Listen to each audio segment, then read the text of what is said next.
Alright guys, today we're looking at how different ways of applying monocouche and how using additives like accelerators can affect the final colour. This is something that catches a lot of people out, so let's break it down. This panel was left overnight before scraping. Letting it cure naturally means the colour has stayed lighter and more even across the full surface. Because it dried at its own pace, moisture had time to escape properly, so you don't get any crazy shade variations. Plus it scrapes up tighter and cleaner when it's had a little bit more time to set. This one had an accelerator added to speed up the curing. Now if you're going to use an accelerator, make sure you bang on with the amount you use. PRB have specific instructions for a reason. Look at how much darker this one is compared to the others.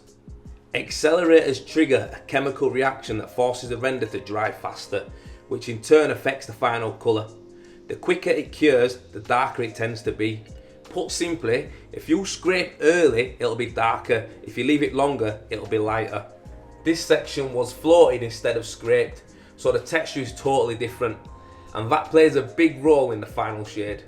Floating compacts the surface, which changes how the render dries. Because it's smoother, light bounces off it differently, making it look lighter compared to a scraped finish, even though it's the exact same colour mix. A lot of people don't realise just how much the finish affects the final shade. It's not just about the pigment, it's about how the surface interacts with the light. The biggest takeaway here is to stick to one method across the whole job. Don't be adding accelerator to one bit and not to the other, or you'll have a patchy mess.